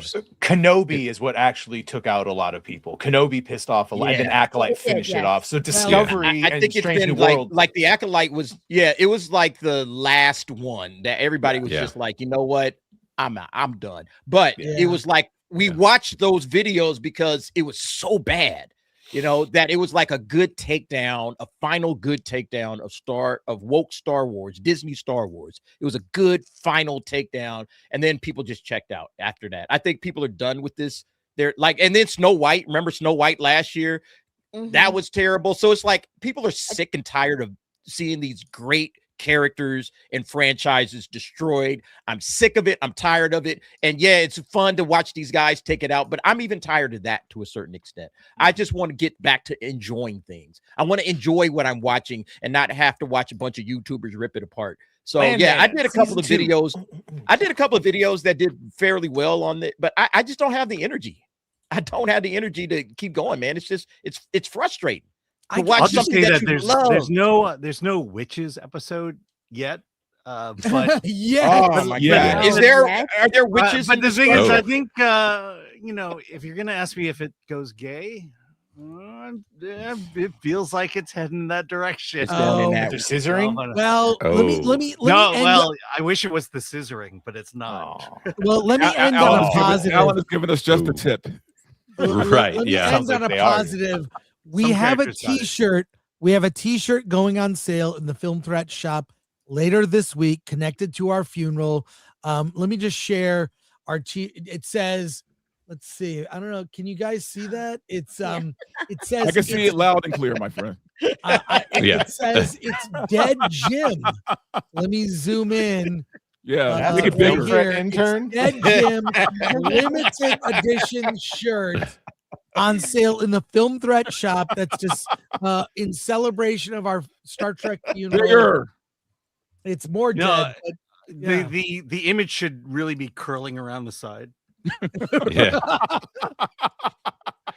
Oh my God. Well, there you are, folks. Go to shop.filmthreat.com. Nice. All right, let's go to comments for this, and we have more topics. Dragon Wise for $1.99. They're gonna turn Johnny 5 female. Oh, you know they are. Are they doing Robots short circuit? don't have genders. They're doing a Short Circuit movie. Probably. It's probably just Nostradamus there. Not another name for 5. They will destroy the Neuromancer trilogy next. Mr. Gladiator served for $4.99. Invite Tom onto the stream. Would love to hear his take on the show. He's not really a regular here. I mean, I should talk to him. I wonder, did he get monetization back on his channel? Not that I know. I don't believe he did. Yeah. I gotta check in with Tom. He came on our funeral very briefly. And it got very tense between him and Badger. And, yeah, we tried to provoke a fight. I know. Yeah. The great thing is you say, did you get him to get off the show? Didn't you get him to leave the show? And it's like, which one? Yeah. 7 shows. Pilgrim Media for 2. I repeat, theater kids, writers, actors, directors. Yeah. Someone should do a supercut of Tom rage quitting. I would watch that. It's a lot. Yellow Flash, if you're in the chat, I'll be on a few if you're of those. watching, do a supercut of Tom rage quitting. Or Danky. And That'd be a then great Danky monetize video. it. Mr. Hardcore Mode for 2. I like birds. I like birds. Uncle Pappy Wolf for 5. You think in the future IP owners will license to fans with AI to write their own shows for a cost? Fans will cluster in groups and share legally. Let the fans go. Yeah, that's Ben Affleck's plan to replace DVD sales. Yes, in fact, I will share something with you. Keep reading, and Alan, take over the chats if you would.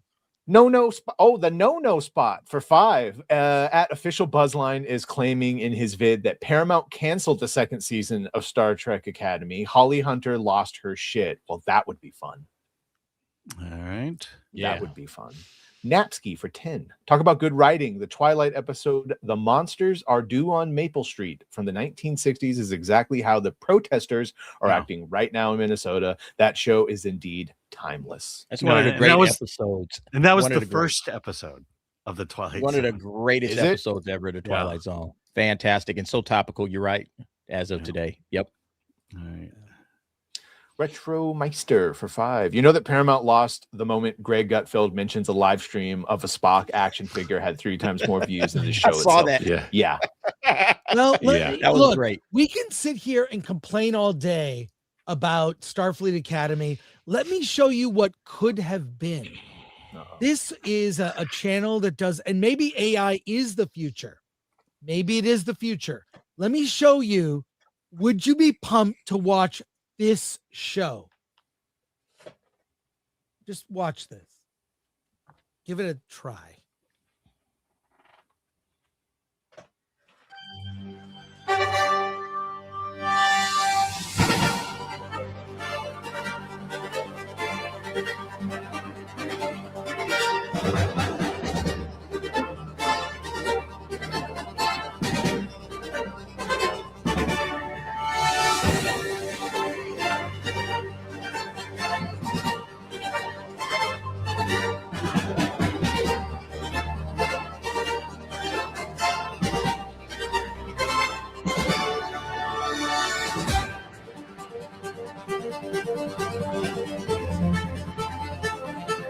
Beyond fear, beyond limits, the future of exploration begins here.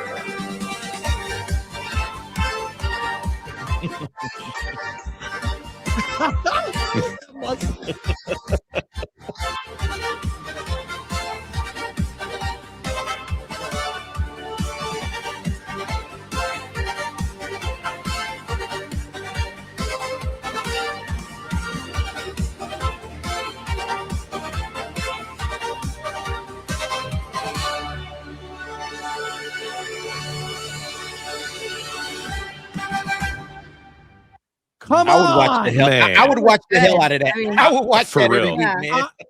Seriously. That looked so Let's go. fun, very 80s, but come Yeah, on, very it was 80s. diverse. It Mhm. looked like it was action. It was like Right. gets you pumped and It's motivated. what you, and it's also what you would expect Starfleet Academy to look like. Right, Right, exactly. right. Motivated, pumped, smart individuals that are passionate about exploration, learning to like, and you saw the whole thing was very diverse. That's not the issue. It's No. they even had Alan and Asian as one of the main cast. Yeah, Lieutenant, you saw.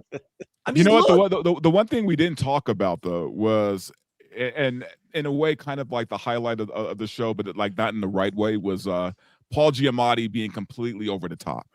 Oh my god! Yeah, He had like fun. Paul Giamatti. He thought he was in a different show altogether. Man. Yeah, like he did. He did. It was fun to watch though because he was really trying to act. He was into it. Yeah. Yeah. But yeah, no, that's what I would always expect a Starfleet Academy show to be. Like that's what I would want, you know? A bunch of and even something retro throwback like that would be super cool. I almost think about like X-Men First Class back when they did that, right? Like go retro with it, make it, give it some personality and some color to it, and like that looked fun. I want to see that, and it just made me even more mad that I sat through what I sat through earlier. Look, I mean, AI, whatever. Okay, we have a lot of conversations about AI. I think it's great for memes and to goof on people. Alan and I get goofed on using AI face replacement all the time. But that thing is a like really good like sizzle reel for what the show should have been. Yeah. And when I see that, it's like you're not going to make the show with AI, but how about back to that simple? You get a cast of characters, all different types. They're all good looking. Yes, because if I'm going to watch people for an hour or 2 hours, make them good looking. You can have interesting looking people, but make them good look. That one hologram great. chick. She's very interesting looking. Yeah, but very interesting in the wrong way, man. Yeah. Like again, this is going back to fans understand what they like. That the fans of Star Trek understand the franchise because they're the fans. They're the ones that have locked in the hardest, and they know what it is that they want. They know what makes Star Trek work. And so why give the franchise over to people that really don't get the franchise? I don't understand that. Like, hand it over to people that absolutely know, hey, this is why this franchise has stood the test of time through the 60s, through the 70s, through the 80s, through the 90s. All right. If a franchise has lasted more than 30 years, you probably need to go back to the source. You need to go back to the original OGs, Trekkies, and ask them, hey, why do you like Star Trek? What makes it work for you? And really understand why this franchise works. That's the biggest problem, that all of these people that are coming in here in the 2020s, they think they understand the franchise and they don't. That's the biggest problem that I got. They don't really understand why this franchise worked in the first place, and then they just set out and ruin it. Well, and the thing too, man, I think with a lot of shows and with a lot of movies, it kind of goes back again to people just like the studio, the heads forgetting what people actually want, right? I mean, they forget what people want. I just put a link in the private chat of, a scene from Landman yesterday. And people want sex appeal, man. Like even in their sci-fi, they want sex appeal. Okay, like look. I watched Star Trek with my grandfather and my uncles back when I was like just a little lad, but best believe they were watching it for Uhura, right? So I mean, they just were, man. Real talk. I mean, it's people like sex appeal. They like looking at attractive people, man. Even in sci-fi, look at Buck Rogers, man. You tell me people aren't watching that for Aaron Gray? I remember as a 12-year-old boy watching that purely for Aaron Gray. Yeah, but your scenario is flawed because this is under the presupposition that they're going in there trying to make shit that we like. They're not. Yeah. Right. They're going to tell us what we like. Exactly. That's we've had and years apparently of them we like fat us. asses. And representation and that's what you should like. You should neurodivergent. Like that. You should be accepting of those people. You should be and tolerating those people. Well, That's why it's worse. The stuff you loved about it was wrong. Right.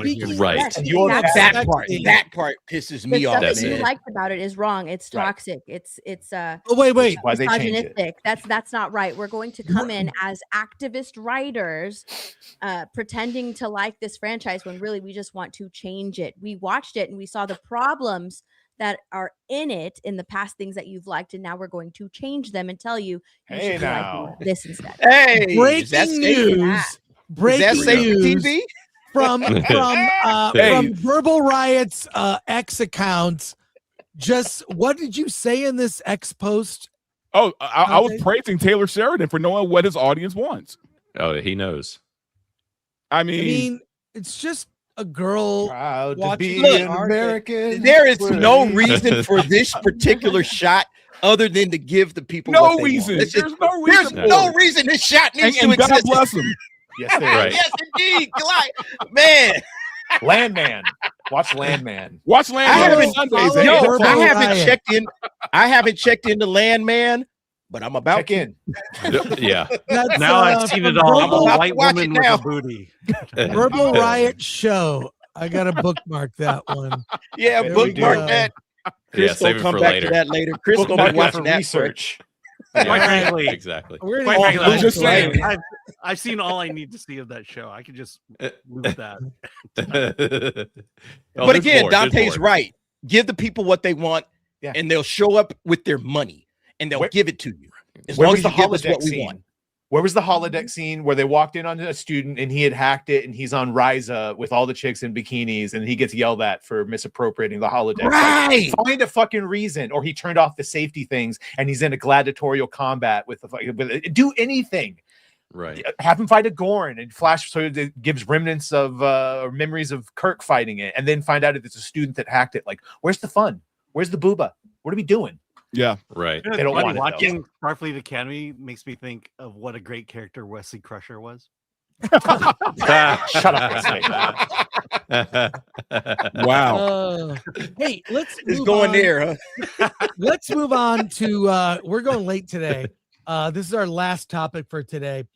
Matt Damon and Ben Affleck were on the Joe Rogan podcast talking about their new film, The Rip, directed by Joe Carnahan. Alan and I will be reviewing it shortly. I have several clips. I mean, they talk about a lot on this episode of the show. It's gold. And what I've always admired about both Damon and Affleck is they are actors who understand filmmaking and the craft. They're not just actors, they are producers, directors. They really get it. And there's a lot of clips here. I'm not going to show them all, but we have a lot to get to, worth commenting on. In this clip here, I'll he says, Matt Damon and Ben Affleck on Rogan, you reiterate the plot 3 to 4 times in dialogue because people are on their phones. Look at this. Experience of watching at home, I think, you know, you're watching in a room, the lights are on, other shit's going on, the kids are running around, the dogs are running around, whatever it is. You know what I mean? It's just a very different level of attention that you're willing to, or that you're able to give to it. And that has a big effect. And it also ends up having an effect, or is starting to have an effect on how you make movies. Like, for instance, Netflix, you know, the standard way to make an action movie that we learned was, you know, you usually have like 3 set pieces, one in the first act, one in the second, one in the third. And, you know, they kind of ramp up in the big one with all the explosions, and you spend most of your money on that one in the third act. That's your kind of finale. And now they're like, can we get a big one in the first 5 minutes to get somebody, you know, we want people to stay tuned in, and you know, it wouldn't be terrible if you reiterated the plot 3 or 4 times in the dialogue. People are on their phones while they're watching, you know what I mean? And so then it's going to really start to infringe on how we're telling the but story. then you look at Adolescence, it didn't do any of that. It didn't do any of that. And it's Yeah, fucking yeah. great. You know what I mean? Yeah. So I think it's dark too. It's tragic and intense. It's like guy who finds out this kid's accused of murder, and it's like, you know, and there's long shots in the back of their head. They get in the car, nobody says anything. I think there are those. Look, these I wish that ideas, were like, that you do feels this more trick, like the do that trick, exception. you know. It, So I mean, there are more clips here I'm going to show, but what do you think about that? Like, look, I can't, and I'm guilty. I have watched Netflix stuff and gotten on my phone. Now it depends on what it is, right? But I'll do that. I'm guilty. I think everyone here is guilty, unless to me, that's all streaming. It's that's not any streaming. specific to You think Netflix. so? Absolutely. Yeah. Yeah. It is. The temptations are there. Your phone is in your hand. The lights are on. You know, you're probably alone or with your partner, and you know, there's no theatrical experience at home. No, Right. because you can do whatever you want. So yeah, this has been a thing for a while, second screen viewing at home. And that's why the scripts are getting worse and worse. You having people in the show repeating dialogue over and over, repeating the plot over and over. And we're sitting there wondering, like, why are you saying this? again, and it's because of the people who are watching at home, who are distracted. It's second screen viewing material. It's just making all of these projects horrible. It's a pain to watch it, especially if you're sitting there and actually paying attention to the dialogue, paying attention to what's going on. What's funny is that what he said about how Netflix wants like a big explosion or something to hook you in within the first 5 minutes, that's something that they tell TikTok creators and Instagram creators. You need to hook them in within the first like 10 or 15 seconds of your video. And that way they won't scroll up or scroll past you. You need to hook them in within like the first 5 seconds, actually. If it's short form content or something like that. But it's that's funny the that difference now between they're that's the doing that difference now. between good. That's the difference between following the algorithm and telling a good story. Yeah. Right. Yeah. They make movies for the short attention span economy. You know, it's like, are you watching this? You're not really watching this. We'll repeat the plot about 5 or 6 times so that way you understand what's going on. And just hang in there. We'll go ahead. We'll have a big explosion here. We'll have a big action scene here. They're really not telling the story. And to me, that's the major problem because people don't have attention spans. But see, I don't know if I believe that. Right. Though. And it's like the next generation, Gen Z. They don't have a long attention span to actually sit through and watch a movie. That's why they're distracted by so many things because their attention span is so short. You see teachers complaining about this with Gen Z and Gen Alpha right now, that their attention span is so short. And I think Netflix is realizing this, I suppose, and putting that into their content. They're like, you have to repeat the dialogue and you have to hook these people in and keep hooking them in throughout the movie with grand explosions or something like that in order to keep their attention because the attention span is so short. Well, Darth Yeager said, real quick, Dante, Darth Yeager just pointed out, I would call these shows movies to fold laundry by. Because I can have it playing in the background and I do something inconsequential, like alphabetize DVDs or fold my laundry.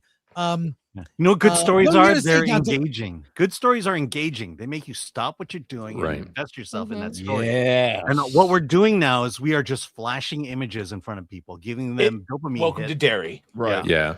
Welcome to Dairy started on my second screen, and then I very quickly was like, "Oh no, I actually want to pay attention." Fallout 2. I was like, "Nope, I have to mainstream monitor this. I don't want to do anything else. Just watch it." But very few break through that threshold. So. And I was going to say, I don't know necessarily if they're making these things for people with short attention spans or not. Only because it seems like every movie is over 2 hours, right? Like if they're really like trying to cater to a short attention span, we would have shorter films, like an hour and a half, maybe hour 20 minutes. But no, these are all like over 2 hours, right? But yet they're saying that they're catering to people with a short attention span. It's second screen viewing, though. That's why you have to repeat the plot over and over and over again. For over 2 hours? I mean, that's a lot. They'll give you the plot at least a couple of times. You know, they'll tell you what's going on. Like it was like somebody had brought this up with Stranger Things. Don't you notice how in Stranger Things, every couple of episodes, they got to explain, okay, guys, here's what we're trying to do. And then they go through this long soliloquy of every step of the plot. It's like, haven't you been paying attention to what their mission is and what we're trying to accomplish? No, they sit down, they stop the show, and they explain to the audience, because they're really not talking to themselves. They're talking to the audience, and they're laying out every single plot point that they're about to, execute in the next 30 minutes or whatever. So they do that in Stranger Things, which is Netflix. And so it's how they tell stories on Netflix. You got to really watch this entire interview or listen to it. It's really good. It's really good. And they really get into like Netflix doesn't tell them what to do, but they'll provide like the show Kill Tony. I love Kill Tony on Netflix. Very funny comedy show. They'll give Kill Tony stats. Like this is when people stop watching Kill Tony. They don't tell the producers of the Kill Tony show to change anything. They just said, here's when people, if you want people to keep watching your show, you're probably going to make changes based on data. Here's Ben Affleck talking about AI clip here. What I see is that, for example, if you try to get ChatGPT or Claude or Gemini to write you something, it's really shitty. And it's shitty because by its nature, it goes to the mean, to the average. And it's not reliable. And I just can't even stand to see what it writes. Now, it's a useful tool if you're a writer and you're going, what's the thing? I'm trying to set something up, or somebody sends someone a letter, but it's delayed 2 days and it can give you some examples of that. I actually don't think it's very likely that it's going to be able to write anything meaningful, and in particular, that it's going to be making movies like from whole cloth, like Tilly Norwood. Like, that's bullshit. I don't think that's going to happen. I think it's not. I think it turns out the technology is not progressing in exactly the same way they sort of presented it. And really, what it is going to be a tool, just like sort of visual effects. And yeah, it needs to have language around it. You need to protect your name and likeness. You can do that. You can watermark it. Those laws already exist. I can't sell your fucking picture for money. I can't. You can sue me, period. It kind of feels to me like the thing we were talking about earlier, where there's a lot more fear because we have this existential dread. It's going to wipe everything out. Right. But that actually runs counter, in my view, to what history seems to show, which is adoption is slow, it's incremental. I think a lot of that rhetoric comes from people who are trying to justify valuations around companies where they go, we're going to change everything. In 2 years, there's going to be no more work. Right. Well, the reason they're saying that is because they need to ascribe a valuation for investment that can warrant the CapEx spend they're going to make on these data centers, with the argument that, like, oh, as soon as we do the next model, it's going to scale up, it can be 3 times as good. Except that actually ChatGPT 5 about 25% better than ChatGPT 4 and costs about 4 times as much in the way of electricity and data. So he goes on and on. Very good interview. We shit on a lot of celebrities for saying dumb shit, but there are celebrities out there that are smart, that know the business, that understand story, that know production, that they're in short supply. There aren't as many of them. Most of them are captured by whatever mainstream propaganda. But this interview is exceptional. I've had friends who are screenwriters who do use ChatGPT to take a scene they have already written and write 5 versions of it. And then they wrote the scene. It's a randomizer. Like when in a video game, when you design a character, you can spend hours, a crazy, stupid amount of time designing a character in a game, or do what I do. Randomize. You're a sadist. Yeah. I'm lazy when it comes to that aspect. I'm not going to sit there like, what should the chin and the eyebrows? You have so many. Hey, you got to adjust the boobs, man. You got to adjust the boobs because they always start you flat. So that's an easy one. But what do you think about what he said? I think he's 100% correct. I think that AI is a tool. It's more. I've been saying this since the beginning, that the cream is going to rise to the top. Good writers are going to eclipse all the AI that's out there. AI is not going to be able to write anything that's going to be like, oh my God, what an amazing script. We're not going to get that from AI. AI can do the bare bones. It could just give you, okay, here's a story idea. Or here's, if you plug in all of your, information, here's a story idea I have. Go ahead, ChatGPT, spit out a script. What ChatGPT is going to give you is nothing that is going to be a relevant, well-worth script. It's going to give you just AI slop, really. You can take that and create something out of it, like use it as a skeleton, and say, okay, I've taken this idea. AI kind of helped me flesh it out. That's what Ben Affleck was saying. It kind of helps you maybe kind of get a couple of different ideas of what you can do with this scene.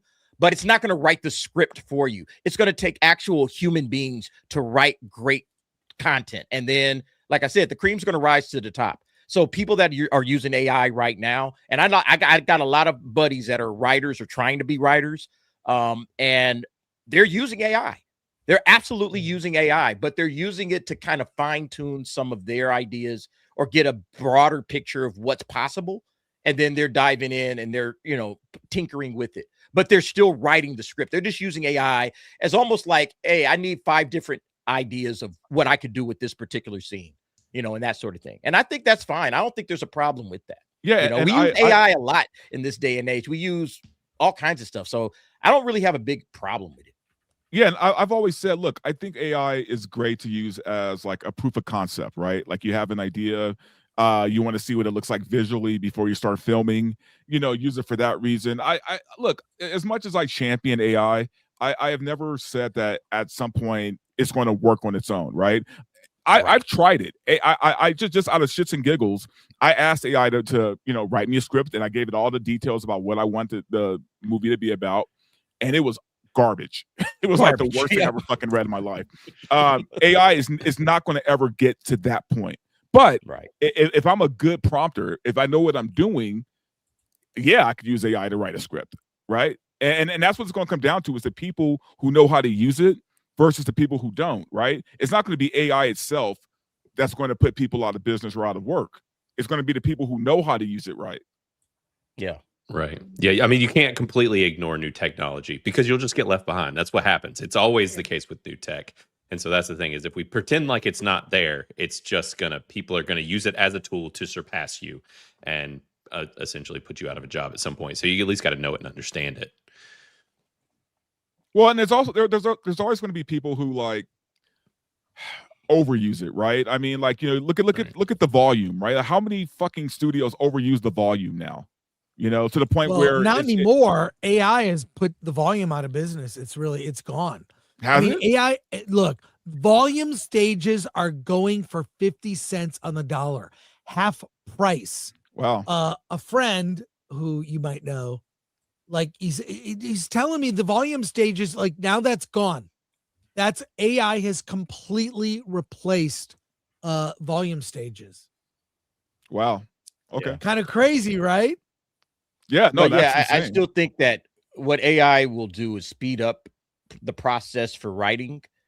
So if you're trying to get through a scene and you need some help, you can like go to AI and say, hey, give me about 5-6 different ideas of dialogue, of ideas, and then you as the writer, oh, okay, got it, and then you're gone. All right, you're not going to rely on the AI to write the scene for you, but what you will do is say, okay, I got some ideas, I think I know where I can take this now, and then you'll move forward, and then that's where AI can be of a benefit to writers. I don't know how, I mean, for the rest of Hollywood, like acting, and directing and all that kind of stuff, I don't think AI is going to replace actors. I know that they have that Tilly Norwood, chick that everybody's worried about. This is going to be the new actor. But I said this before, like, if Tilly Norwoods and all of these AI actors become the norm, people are going to want to watch real people because we're real human beings and we want that human connection. So we're not going to watch AI actors or AI things on the screen. Like, think about all these AI videos that you're watching. Do you want to watch this for the rest of your life? Like, there's some great AI videos out there. Star Wars, creators have been putting that out there, but you don't want to watch this for the rest of your life. Eventually, you're going to want to watch actual actors acting. So if that took over Hollywood, then everybody would just go back to the stage plays, and to musicals and watching live actors, because you're watching a live actor. You're not watching AI. Nobody wants to watch AI. So I don't think studios will ever go in that direction. Well, I think we will always have real actors acting in these movies. I agree, but I think there will be AI movies at some point. Case in point, these Star Wars and Star Trek videos. If you watch Star Wars Theory or Echo Base Network, shout out to both of them. They've been reacting to some AI content made with Luke Skywalker. Beggar's Canyon is great. Pretty great. Good. But how long is that just a phase? Like, we're watching it now. It's only going to get better. Here's what AI will be. It'll be a category. Like, anime is a category. AI is not going to destroy Hollywood, or it'll be a category like anime. Like, I'm going to see this one AI movie's good. As far as I'm concerned, Alan, you have reviewed AI movies submitted to Film Thread. I don't think any of them have been good. Yeah, none. Not a but one. One day there will be, and it'll be used. I don't know if you watch the Door Brothers, DOR. Look them up, the Door Brothers, and people like Damon Packard. Look at what they're not. Look, they're not there yet. But they're experimenting. They'll get to a place where they'll be able to do something. It's going to just be another category like anime or something. A different flavor in. Well, I mean, it's only going to get better. That's the thing. The technology is only going to get better. It's not going to get worse. So, correct. Yeah, I mean, we're not there yet, but dude, give it a few years, man. And well, now I would think it would be it takes over like honest to God filmmaking, storytelling on, with live action actors and live writers and directors. I don't think it'll ever overcome that. It might be, definitely something that people watch, but I don't think it'll ever top the real thing. Ain't nothing like the real thing, baby. Right. It makes me think about like records. Like people will it will be lacking the warmth, right? That's why people go back to listening to records or whatever. And it will be, I almost even wonder if we will get a bigger resurgence of like practical effects and things like that, and people leaning harder into that simply because it will feel more real, right? So in these more human films, it'll lean into practical. It will lean into, just the earthy, grounded warmth of stuff. And then you'll have the more colder AI stuff on the other spectrum. And that's the thing I really miss, though, is the practical stuff, man. Because I remember, man, growing up, I had a subscription.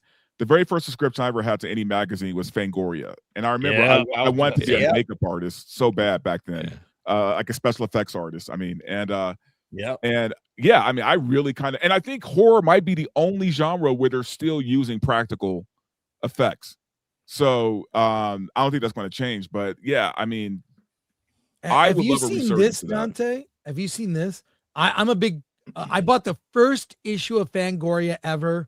Godzilla was on the cover, and check this out: campaign, the Fangoria Compendium.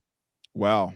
It's a book you get digitally. All the issues of Fango ever done. You get. I mean, they have packages. That's pretty cool. It's cheap.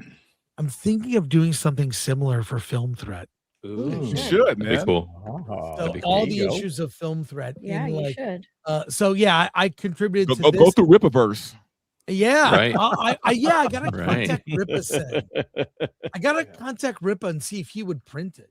But anyways, I literally just bought this today. Looks great. So, I love Kickstarter stuff. We got to get the soups as we wrap up. So let's start from the top. Not another name for 5. Any of you aware they are currently making a new Stargate show? Thoughts, fears? Yes, they are. Yep. Yes, they are. Uh-oh. Thoughts and fears. Think you can guess what our thoughts I hear and it's the fears same are. people Right. who made the original. So Right, but Russell T. Davies was the same guy that made Doctor Who. That's so a good point. Yeah. Never mind. That's Good no point. problem. Yeah. Dan for $1.99. How did we get from Kurt Picard to obese lesbians? Yeah. Feminism. Modern feminism. Yeah. Crazy. English Batchers for 2. It's why we watch AI. Alan, Chris, good looking. Sorry. Yeah. Thanks. Good looking. Yeah. Sinister Vids for $1.99. Chris, were you really a zombie in NOTLD 1990? What is it? Night of the Living Night Dead? of the Living Dead. I played a zombie. I slept on the couch of the makeup artists. And was there for 2 weeks, went to zombie school. I have a certificate that says I was a zombie, and Tom Savini directed me in a scene.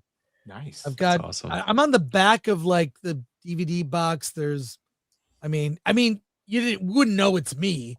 I'm in makeup, but yeah, I was in there. It was great. I wrote a chapter of a book about my favorite horror movie. So yeah, anyways. Retro Meister for 10. Sonic's Jeff Fowler did the one thing that no one in Hollywood would do, which is listening to the audience, which set the example to other successful video game movies like Super Mario Brothers and Five Nights at Freddy's. Yeah, and they got upset at him for that. Mm-hmm, they did. Yeah. Yep. Hey, a serious man. 22 months. Hail panel and chat. Hope to see y'all at Award this. A serious man, you will definitely see us. We'll be there. The show's going to be filmed. I've got news about we have comedian co-hosts Yoshi Obayashi and Andrew Manning hosting the show. And I've heard some of the jokes. It's going to be good. It's going to be fun. English Batchers for another 5. For those who haven't seen it, check out Holly Hunter in Always. Wow. Holly Hunter is a good actress, not in this show. Starfleet Academy. It's the material. I don't blame her.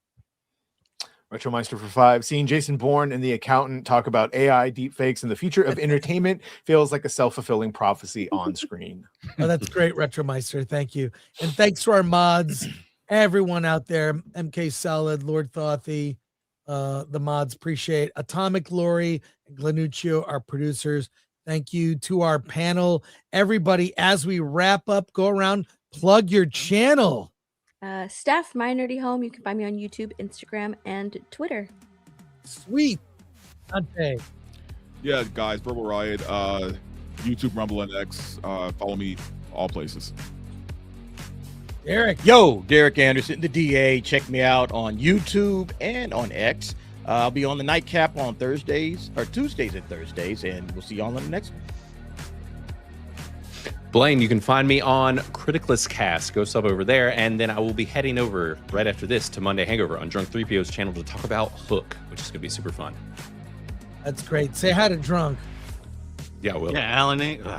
Oh, yeah. Sorry, Alan. I'm taking it. I'll actually. Oh, how dare you?